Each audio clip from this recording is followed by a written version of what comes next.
di Pojok Buku SDA Cafe. Saya, Ibu Dea, akan menemani kalian hari ini di episode perdana kita. Nah, kita akan membaca satu buku dari Ahmad Tohari dengan judul Mata yang Enak Dipandang. Namun, saya tidak sendiri. Ada seorang reader lainnya yang juga akan menemani saya. Reader ini yang merekomendasikan buku ini loh. Hai Bu Didit. Hai Bu Dea, hai readers. Bu, untuk memulai episode perdana Pojok Buku ini Ya. buku yang kayak menarik banget nih Bu, dari Ahmad Tohari. Banyak pasti yang udah kenal ya sama Ahmad Tohari ya. Nah, boleh nggak Bu berbagi sedikit tentang apa sih buku ini sebenarnya? Sedikit aja. Oke. Sebenarnya buku ini merupakan kumpulan cerpen yang ditulis oleh Ahmad Tohari di tahun 90-an, dan di waktu itu beliau mengirimkan cerpen-cerpennya itu di media cetak ya. Terus kalau tidak salah ya, pada tahun 2000-an Gramedia Pustaka menerbitkan atau mempublikasikan kumpulan cerpen tersebut dalam suatu buku, yang dimana buku yang ada di kita sekarang ini merupakan buku yang sampulnya sudah direvisi begitu. Wow, ada direvisi berarti sangat direkomendasikan nih rekan-rekan. Nah Bu, kita apakah akan membahas semua cerpennya? Ini gimana? Di sini sih ada sekitar berapa ya? 8.750.900 cerpen gitu. Readers siap menunggu untuk berjam-jam bersama dengan kami di sini. Semoga tidak ya. Saya juga tidak mau lama-lama. Saya juga tidak sih. Saya juga tidak prepare banyak gitu.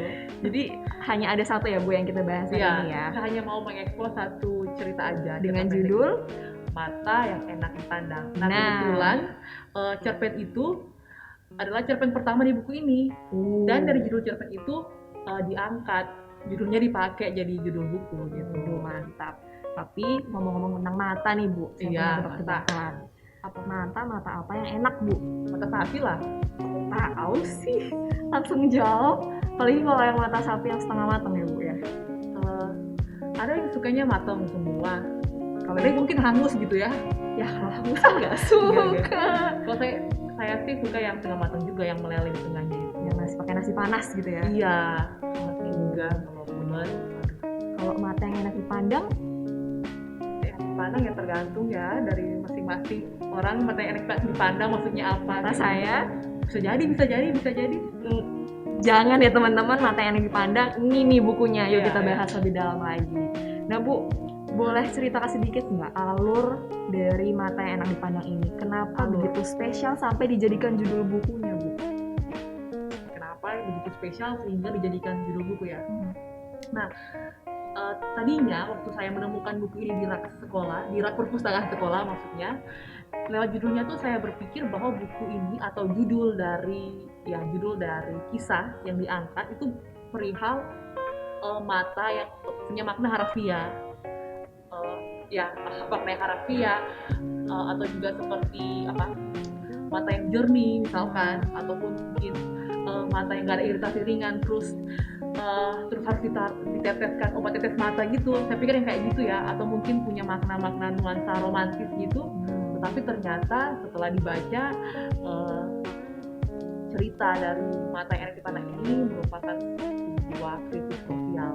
Wow, sosial ya. Kritik sosial yang dimana kalau tadi Ibu nanya perihal alur ya. Jadi cerita pendek dari judul itu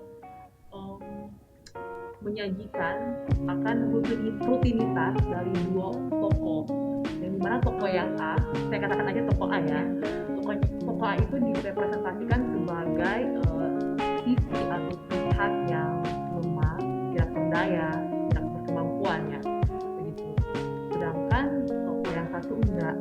Tokoh yang satu itu dia enggak seperti si A, tetapi menjadi rekan yang saling berbagi perjalanan, teman untuk berbagi perjuangan dalam rutinitas mereka sehari-hari, begitu, dalam mereka berjuang akan kehidupannya, untuk kelangsungan hidup mereka ya.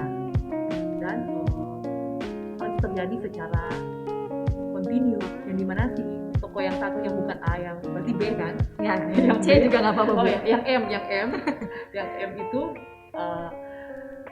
dapat awalnya sih terlihat ada sisi antagonis gitu, berperan sebagai antagonis, tapi di akhir cerita ternyata yang dimunculkan bukan lagi sisi antagonis dari si tokoh M itu.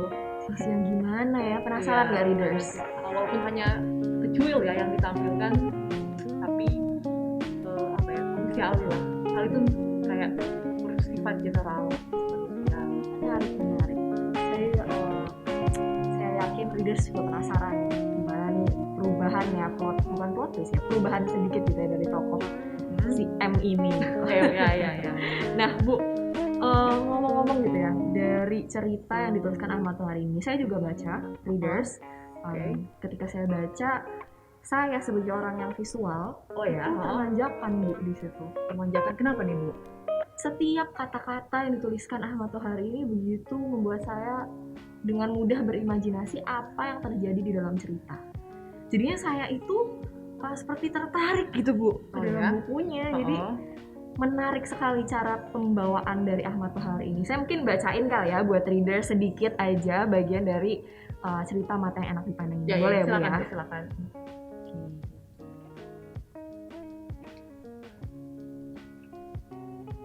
Di bawah matahari pukul 1 siang, Mirta berdiri di seberang jalan depan stasiun. Sosok pengemis buta itu seperti patung kelaras pisang, kering, compang-camping, dan gelisah. Mirta merekam lintang pukang lalu lintas dengan kedua telinganya. Nah, sosok itu Bu kan memiliki satu ketidakberdayaan ya. Dia dikatakan sosok yang buta. Ya. Jadi kalau saya itu membayangkan saya tidak bisa melihat apa-apa, tapi dia menggunakan indera lainnya untuk merekam apa yang terjadi di sekitarnya. Terik matahari, saya juga jadi bisa merasakan betapa panasnya di pukul 1 siang, bayangin ya readers ya, itu pasti panas banget dengan peluh yang mengalir di seluruh tubuh. Dan dia juga bisa merekam bisingnya suasana sekitar di stasiun. Saya dulu tinggal di depan stasiun Bu Didit. Stasiun TV ya? Stasiun kereta Bu. Oh ya? Stasiun radio mungkin kan? Stasiun kereta nih readers ya. Saya sering banget tuh dengar suara kereta lewat setiap beberapa menit sekali, dan pasti bising gitu dengan para penumpang lainnya juga. Dan saya juga jadi bisa merasakan apa yang tokoh Mirta ini rasakan Bu, dengan kalimat deskriptif. Kalau menurut Ibu gimana nih? Saya penikmat seni ya, mungkin sama juga dengan Ibu Dea dan juga readers ya, yang dimanapun kalian berada ya, kalian mungkin juga penikmat seni. Dan karya ini juga merupakan satu karya seni yang dimana bahasa lah yang menjadi media atau medium akan kesastraan itu, akan kesenian itu. Jadi bahasa dilenturkan, tata bahasanya didobrak begitu sehingga muncullah nilai-nilai kesastraan. Nah, Ahmad Tohari itu saya sudah baru beberapa buku dari beliau, dan beliau memang benar-benar lihai, apik dalam bersastra begitu. Saya sebagai warga Indonesia sangat bersyukur karena Indonesia memiliki sastrawan seperti beliau yang mampu untuk menyampaikan pesan-pesannya ataupun hal-hal yang hendak ia sajikan atau ia tonjolkan atau ia angkat, tetapi dalam penggunaan konsep, simbol, bahasa, dan caranya tersendiri, gayanya tersendiri begitu. Dan kalau tadi Ibu Dea sempat bilang, tadi Ibu sempat singgung seputar sisi deskriptif ya. Itu pun juga karena kelihayan dan keampuhan dari penulis itu, dari cara ia menyampaikan sesuatu. Mungkin ada hal yang halus ia sampaikan tapi tajam, tapi ada juga hal yang secara gamblang bisa disampaikan begitu. Mungkin juga vulgar, tetapi tetap pada ranah atau protokol yang ia maksudkan begitu. Dan itu memang keterampilan yang dimiliki oleh Pak Ahmad Tohari ini. Saya bangga banget sih Bu, di Indonesia kita memiliki Bapak Ahmad Tohari yang bisa salah satu sastrawan Indonesia. Salah satu ya Bu ya, sastrawan Indonesia yang bisa menuliskan cerita dengan isu dari kehidupan sehari-hari tapi dalam bahasa yang indah gitu. Mungkin nanti readers kedepannya bukan hanya menjadi readers saja, mungkin ada yang jadi writers juga atau authors untuk menjadi seperti Bapak Ahmad Tohari. Iya. Nah, buku ini kan juga syarat akan makna ya Bu ya. Ketika saya baca, meskipun hanya beberapa halaman, saya hanya membaca bagian pertamanya rekan-rekan, itu tuh cuma beberapa halaman tapi syarat akan makna. Banyak yang saya pelajari gitu Bu dari cerita Saya ini. juga sih. Iya kan ya. Nah kalau menurut Ibu boleh nggak berbagi sedikit apa sih yang Ibu pelajari dari cerita Mata yang Enak Dipandang? Oke, yang saya pelajari ya. Nah tadi kan saya sempat bilang bahwa beliau ini jago dalam menyampaikan atau merepresentasikan simbol-simbol tertentu sesuai dengan maksudnya, tetapi tetap memenuhi sisi estetika dalam bahasa itu. Itu tetap kena sisi indrawi kita dalam berbahasa, kena gitu kan. Nah di dalam satu simbol yang ia wujudkan atau yang ia representasikan pada salah satu tokoh di cerita yang enak dipandang ini, dan juga bagaimana sikap dan kondisi dari cerita itu, saya menemukan semacam simbol yang paradoksal. Wow, Seputar kemampuan dan tidak kemampuan, berdaya dan tak berdaya. Tetapi di tengah hal itu, tokoh-tokoh yang ada kayak dituntut untuk harus memenuhi akan ekspektasi, entah ekspektasi yang untuk diri sendiri ataupun yang diharapkan dari yang dari pihak eksternal atau orang lain atau iya begitu.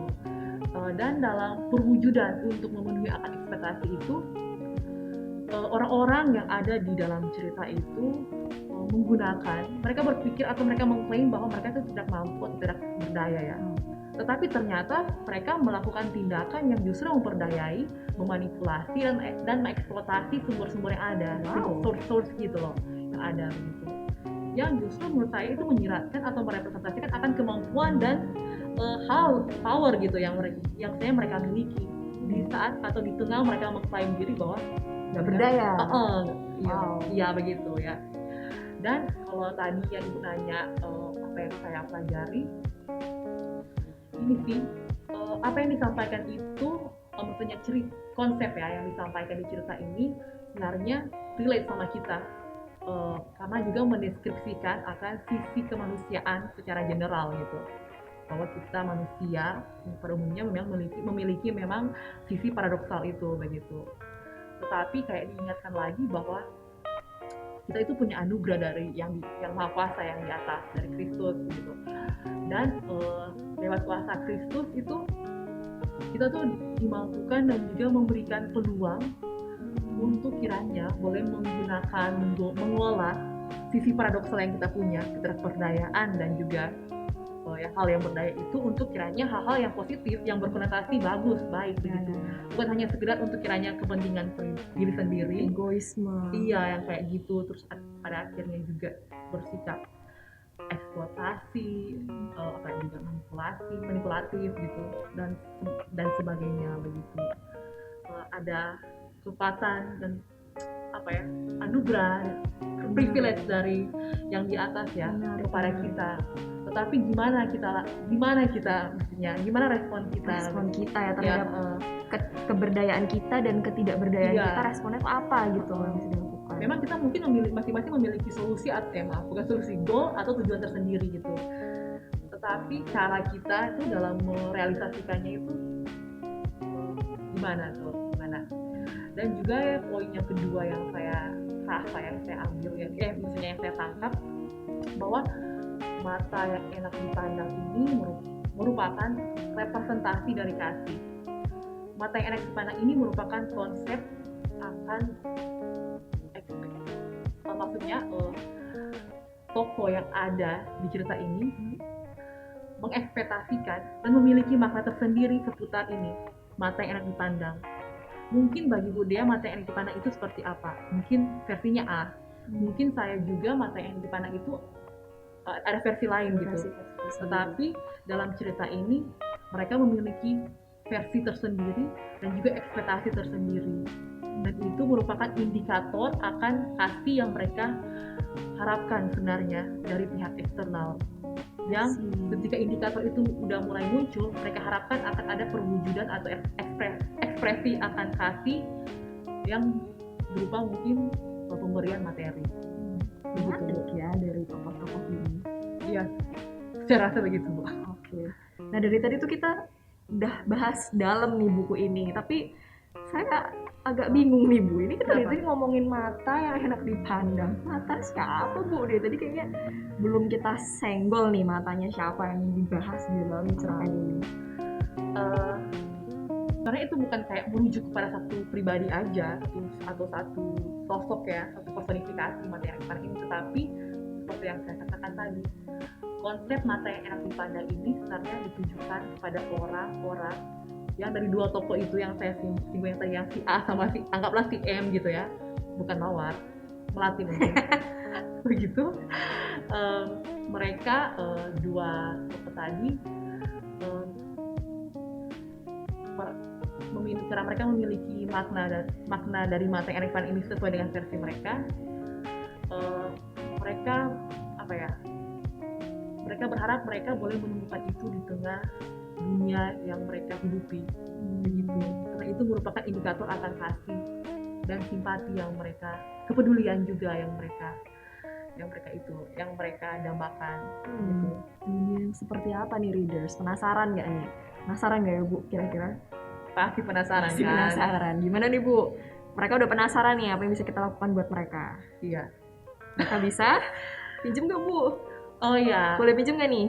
Buku ini bisa kalian, kalau kalian penasaran dan kalian mau baca, buku ini bisa kalian dapatkan, temukan, tapi dipinjam ya, bukan beli ya. Pernah kayak ada Bukan toko buku ini ya, Bu. pernah ada siswa tuh datang ke saya tuh bawa duit, mau beli buku, Bu.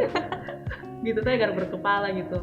Nah, jadi buku ini kalau kalian datang ke sekolah, kebetulan kalian datang ada di sekolah, kalian bisa membacanya di perpustakaan sekolah lewat layanan on-site library ya. Karena buku ini belum tersedia secara digital gitu. Menarik. Masih banyak kan ya karya-karyanya Bapak Ahmad Tohari ini? Iya, ada beberapa buku dari Pak Ahmad Tohari dan saya juga senang gitu. Saya bangga loh rekan-rekan, saya juga ketika riset tentang Pak Ahmad Tohari ternyata satu kampung Bu sama saya. Oh gitu ya, kampung mana nih, kampung mana? Banyumas Bu. Oh gitu. Jadi ngapak-ngapak gitu bahasanya Bu. Saya nggak usah contohin lah di Ya, sini. saya nggak ngerti sih bahasa yang kayak gitu, Bu. Ya jadi saya sangat bangga memiliki Bapak Ahmad Tohari dan saya sangat senang juga bisa kita hari ini bisa membahas salah satu buku dari beliau gitu. Ya, Salah satu cerpen dari beliau. Saya juga. Ya, oke. I think that's all for today. Thank you for listening. But I have sebuah pantun. Saya memiliki sebuah pantun Ibu sebelum kita selesaikan episode perdana kita hari ini. Iya. Ibu mau dengerin nggak? Mau, tapi ini nih saya sempat kepikiran. Kota itu kan tadi dari perspektif saya kan. Oh iya, benar. Dari pandangan saya, apa yang saya rasakan seputar cerita pendek ini ya. Ya kumpulan cerita pendek ini yang dibukukan gitu. Nah, jikalau kalian ternyata sudah pernah membaca buku ini Bisa ataupun punya pengetahuan lain tentang Pak Ahmad Tohari sebagai penulis atau mungkin satu kampung juga sama dengan saya. Iya, bisa bikin ini nih paguyuban atau gimana kan.